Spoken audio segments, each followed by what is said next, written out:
Friends, आप सभी लोगों का एक बार फिर स्वागत है मेरे YouTube channel technical talk with Sunil में। आज के इस वीडियो में मैं आपको बताऊंगा कि घर पर आप सस्ते में कैसे लिथियम आयन सेल का इस्तेमाल करके एक पावर बैंक बना सकते हैं। कहां से आपको सस्ते में लिथियम आयन सेल मिलेगा, यदि आप ये जानना चाहते हैं तो आई बटन में आपको वीडियो का लिंक मिल जाएगा। ऑलरेडी उसके ऊपर मैंने एक वीडियो डिटेल्ड में बनाया है। इस वीडियो को शुरू करने से पहले हम बात करेंगे बैटरीज के बारे में। जनरली दो तरीके की बैटरी का इस्तेमाल किया जाता है। पहली जो बैटरी है लेड एसिड बैटरी, जो दूसरी बैटरी है वो है लिथियम आयन बैटरी। यदि आप चाहते हैं कि इसके ऊपर मैं एक डिटेल्ड वीडियो बनाऊं तो आप कमेंट बॉक्स में लिख सकते हैं। लेड एसिड बैटरी वो बैटरी है जिसको आप और हम बरसों से जानते हैं। आपकी बाइक में, आपकी कार में, इवन हमारे घर के अंदर जो इन्वर्टर्स होते हैं उसके अंदर भी इसका इस्तेमाल किया जाता है। ये एक वेट बैटरी है। दूसरी तरफ लिथियम आयन बैटरी जो है वो एक ड्राई बैटरी है। इसके अंदर कोई भी लिक्विड नहीं होता है, कोई भी एसिड नहीं होता है।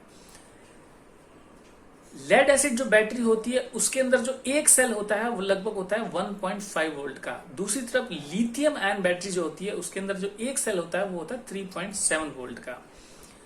जो मॉडर्न टेक्नोलॉजी है वो स्विच ओवर हो रही है बैटरी के मामले में लिथियम आयन बैटरीज के ऊपर। पहले इस बैटरी का इस्तेमाल केवल मोबाइल्स में होता था, लैपटॉप्स में होता था। इवन ये बैटरी जो इस्तेमाल की जाती थी वो एयरक्राफ्ट में भी लिथियम आयन बैटरी का इस्तेमाल किया जाता था इसकी कैपेसिटी को लेकर, क्योंकि इसका लाइफ साइकिल भी बहुत ज्यादा है। दूसरी तरफ हम देखें lead acid battery. Lead acid battery कहां पर इस्तेमाल की जाती है? जैसे मैंने आपको बताया, कार्स में हो, बाइक में हो, या फिर घर के अंदर जो इन्वर्टर्स होते हैं उसमें भी इसका इस्तेमाल किया जाता है। इसके अंदर कौन सा मटेरियल होता है, कौन कौन सी चीजें होती हैं? लेड एसिड बैटरी के अंदर लेड का इस्तेमाल किया जाता है प्लेट्स बनाने के लिए, और साथ ही इसके अंदर एसिड जो इस्तेमाल किया जाता है वो होता है H2SO4। दूसरी तरफ जो लिथियम आयन बैटरी है इसके अंदर जो प्लेट्स होती हैं, एनोड और कैथोड होती हैं, वो होती हैं लिथियम आयन से मिलकर बनती हैं और ग्रेफाइट से मिलकर बनती हैं। जो लिथियम आयन बैटरी है वो है ड्राई सेल। इसके अंदर कोई भी लिक्विड नहीं होता है, कोई भी एसिड का इस्तेमाल नहीं किया जाता है। लेड एसिड बैटरी की अगर हम फायदे की बात करें तो लेड एसिड बैटरी जो होती है वो काफी सस्ती होती है लिथियम आयन बैटरीज के कंपैरिजन में। लेड एसिड बैटरी का जो लाइफ साइकिल है वो लिथियम आयन बैटरी से काफी कम है। ऑन एन एवरेज अगर हम देखें, इन्वर्टर की बैटरी जो होती है वो लगभग 4 से 5 साल तक चलती है, लेकिन दूसरी तरफ हम देखें लिथियम आयन बैटरीज जो हैं वो लगभग 8 से 10 साल तक का इसका लाइफ स्पैन होता है। कैपेसिटी की अगर हम देखें तो कैपेसिटी जो लिथियम आयन बैटरी की होती है वो लेड एसिड बैटरी से कहीं ज्यादा होती है। सेम साइज में अगर हम देखें तो यहां पर हमें लिथियम आयन बैटरी में जो एम्पियर आवर मिलते हैं, यानी कि जो करंट मिलता है, सेम कैपेसिटी में लेड एसिड बैटरी से लिथियम आयन में काफी ज्यादा हमें ये कैपेसिटी मिल जाती है in terms of ampere hour में। अगर हम वेट को देखें तो जो लेड एसिड बैटरी है वो लगभग लिथियम आयन बैटरी से 40 से 50% तक हैवी होती है। यानी कि जो लिथियम आयन बैटरी है वो काफी लाइट वेट है लेड एसिड बैटरी के कंपैरिजन में। कॉस्ट के बारे में मैं आपको बता चुका हूं। कैपेसिटी इसकी ज्यादा है लिथियम आयन बैटरी की। अगर सेम साइज में अगर हम देखें तो लिथियम आयन बैटरीज जो होती हैं वो काफी ज्यादा एम्पियर आवर देती हैं आपके लेड एसिड के कंपैरिजन में। तो चलिए वीडियो में हम देखते हैं कि किस तरीके से लिथियम आयन सेल को इस्तेमाल करके आप पावर बैंक खुद से घर पर बना सकते हैं। यदि आप मेरे चैनल पर नए हैं तो इस चैनल को सब्सक्राइब कर लीजिए। इसी तरीके के वीडियोस आपको फ्यूचर में मिलते रहेंगे।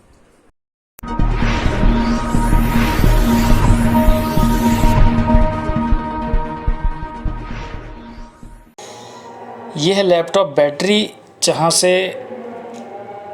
हम जो है लिथियम सेल को लेंगे, और मैंने पहले ही बताया था कि किस तरीके से इससे हम लिथियम सेल निकाल सकते हैं। इसका आई बटन में आपको लिंक मिल जाएगा, और ये हमने ऑलरेडी निकाल लिया था 6 सेल जो लैपटॉप की बैटरी से, जो पुरानी बैटरीज़ की शॉप से मैंने निकाला है। और इसकी स्पेसिफिकेशन मैं आपको दिखा देता हूँ। ये जो सेल है 3.7 वोल्ट का एक सेल है और 2000 mAh का एक सेल है।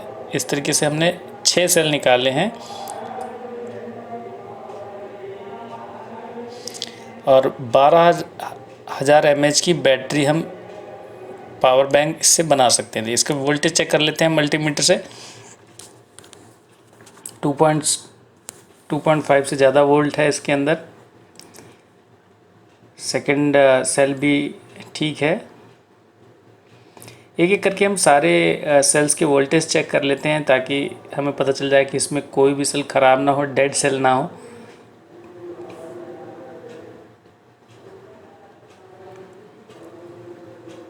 थ्री 3.76 वोल्ट है इस सेल का।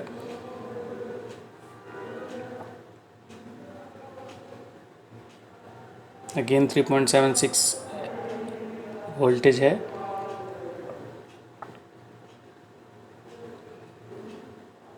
और इसका 1.78 वोल्टेज दिखा रहा है। ये सारे ही सेल जो है वोल्टेज शो कर रहे हैं, हालांकि कुछ सेल्स में वोल्टेज कम है। तो हम इन सेल्स को इस्तेमाल कर सकते हैं पावर बैंक के लिए।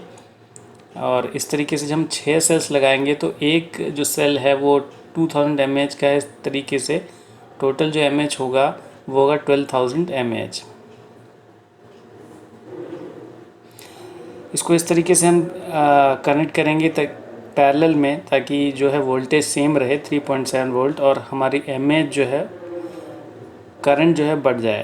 तो इसकी हम जितनी भी पॉजिटिव साइड है उसको एक तरफ रखेंगे, प्लस साइन का जो टर्मिनल है इसके वो एक साइड रख के इस तरीके से हम इसको टेप से लगा देंगे। पर्पस हमारा ये है कि इसके जो पॉजिटिव साइड है वो एक तरफ रहे और नेगेटिव साइड जो है वो एक तरफ रहे।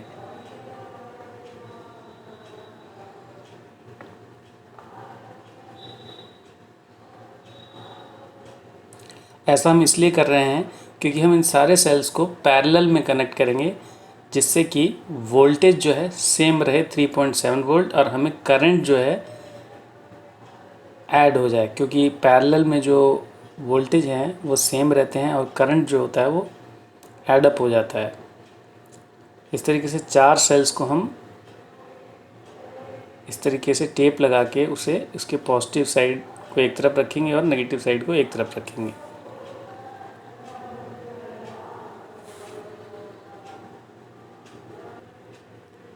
ये जो साइड ऊपर को आपको दिख रही है ये इसका पॉजिटिव साइड है, पॉजिटिव एंड है, और इसके नीचे इसका नेगेटिव एंड है।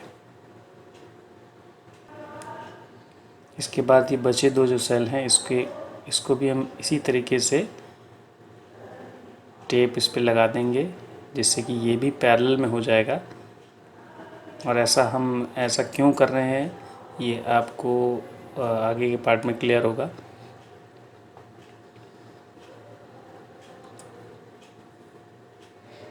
बेसिकली हमें इन सारे सेल्स को पैरेलल में कनेक्ट करना है। देखिए 6 सेल जो हैं 4 और 2 के कॉम्बिनेशन में ये इस तरीके से हमने इसे सेट कर लिया है टेप के द्वारा। और इसके बाद हम वायर लेंगे और वायर का एक सिंगल स्ट्रैंड यानी कि एक तार निकाल लेंगे।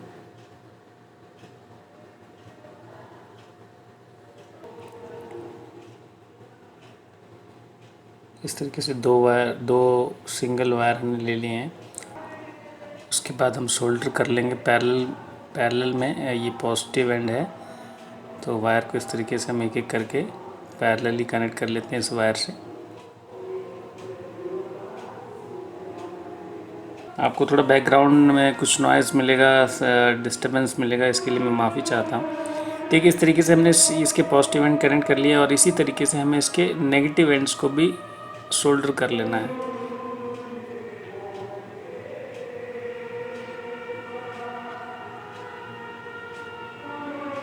हम ऐसा इसलिए कर रहे हैं क्योंकि हमें इसे सारे जितने सेल हैं वो सभी सेल्स को पैरेलल में कनेक्ट करना है। पॉजिटिव साइड्स को एक एक करके इस वायर से सोल्डर किया था, उसी तरीके से हम इसके नेगेटिव साइड्स को भी वायर से कनेक्ट कर लेंगे पैरेलल में। देखिए दोनों साइड जो है 4 सेल्स के पॉजिटिव और नेगेटिव साइड जो है वायर से कनेक्ट हो गए हैं। इसी तरीके से हम बाकी के 2 सेल हैं उसके भी पॉजिटिव और नेगेटिव साइड्स को सोल्डर कर लेंगे वायर से।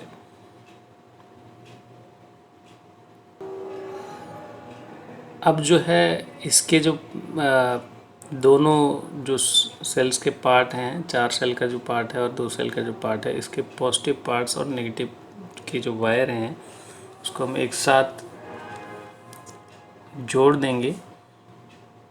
हम ये जो शेप इस तरीके से इसलिए बना रहे हैं, आप अपनी तरीके से, अपने इनोवेशन से, अपने तरीके से भी आप अपने शेप दे सकते हैं। मैं इसको इस तरीके से शेप बना रहा हूँ कि ये आगे जो हम इसको पीवीसी पाइप में डालेंगे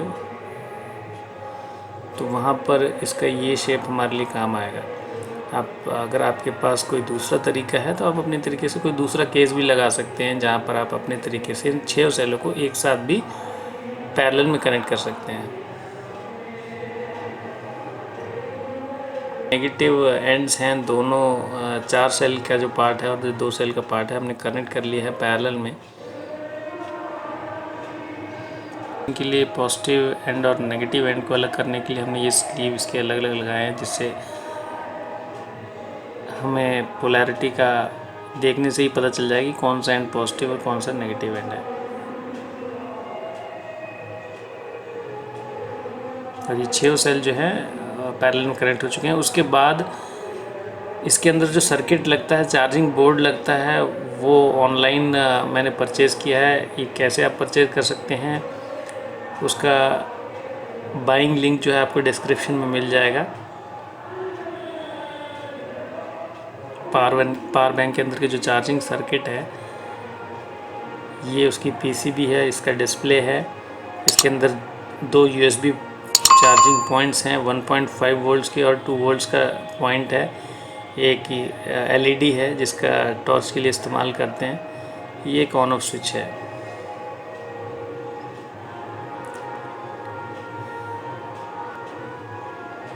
ये इसका नेगेटिव एंड है और ये बैटरी, जहाँ पे बैटरी के जो पॉजिटिव पॉइंट को जहाँ कनेक्ट करेंगे, दोनों पॉइंट इसमें मेंशन है। तो जो हमने वायर पैरेलल कनेक्ट करने के बाद जो सेल से हमारे जो पॉजिटिव और नेगेटिव वायर निकाले थे हमने, उसको इसके रेस्पेक्टिव पॉजिटिव बोर्ड पीसीबी के रेस्पेक्टिव पॉजिटिव और नेगेटिव एंड पे हम इसे सोल्डर कर लेंगे। तो इस तरीके से ये सर्किट कंप्लीट हो जाएगा। आपका जो पावर बैंक के अंदर का सर्किट है, देखिए इसको ऑन करने पे अब ये डिस्प्ले इसका ऑन हो रहा है, यानी कि चार्जिंग सर्किट जो है ठीक तरीके से काम कर रहा है। ये पावर बैंक का जो अंदर का जो पार्ट है वो हमने तैयार कर लिया है, इस तरीके से लेआउट कर लिया है। और इसको हम जो है पीवीसी पाइप लेंगे। ये पीवीसी जो पाइप है ये लगभग 2 इंच का पाइप है, 2 इंच के डायमीटर का पाइप है। और इसके लेंथ के अनुसार हम इसको कट कर लेंगे हेक्सा ब्लेड की सहायता से।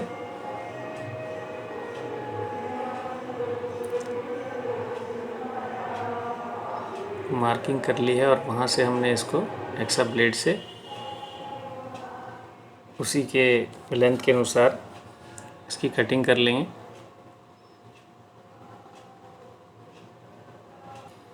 कट करने के बाद आपके पास ये लेंथ मिल जाएगी पीवीसी पाइप की।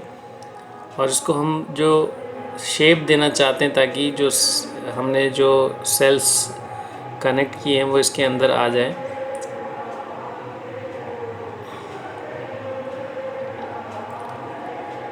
इसके साइड्स जो रफ एंड्स हो जाते हैं काटने में, उसको हम रब करके स्मूथ बना लेते हैं।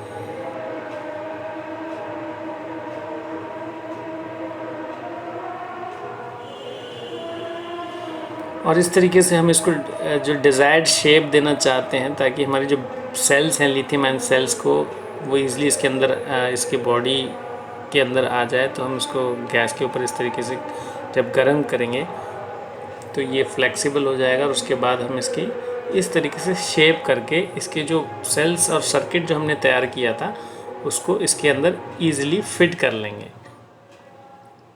और इसका जो डिस्प्ले है, डिस्प्ले की मार्किंग ऊपर करके, ऊपर की साइड में करके इस पार्ट्स को हम डिस्प्ले को के लिए हमें इसे कट करना पड़ेगा।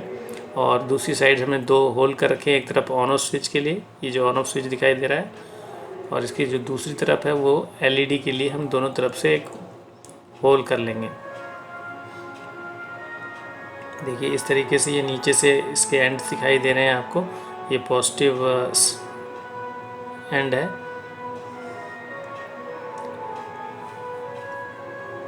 देखिए यहाँ पर 2 होल्स हमने किए हैं ऑन ऑफ स्विच के लिए, और इसका जो एलईडी है, एलईडी लाइट है, इसके जो एंड्स हैं इस तरीके से जो पीवीसी पाइप के टुकड़े काट कर हम इसे क्लोज कर लेंगे।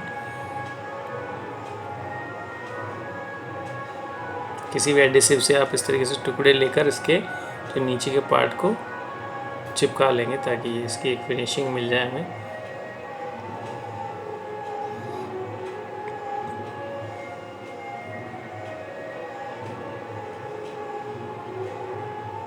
ये जो स्क्रू के पॉइंट्स दिए हुए हैं दोनों तरफ, जिससे कि ये बोर्ड जो है इस पीवीसी पाइप के बॉडी पे कनेक्ट हो जाएगा।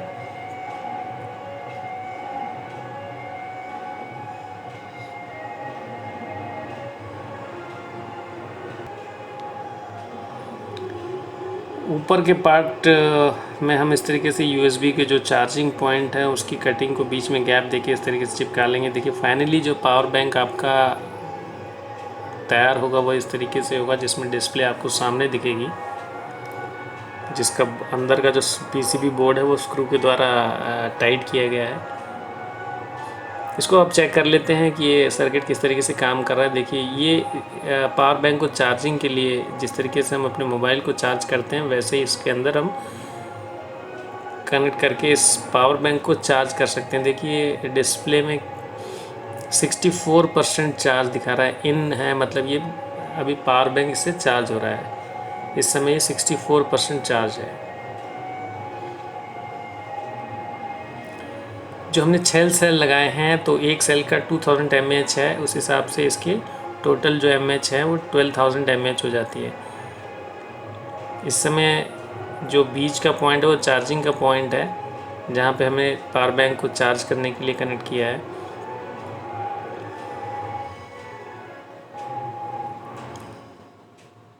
देखिए, और इसके बाद जो इसके चार्जिंग पॉइंट है जिससे आप अपने मोबाइल्स को चार्ज कर सकते हैं, अभी इसमें दिखा रहा है आउट 2.1 एम्पियर। इसके जो 2 पॉइंट हैं, जहाँ पर एक पॉइंट है 1.5 वोल्ट का और दूसरा जो एंड है वो है 2.1 वोल्ट का।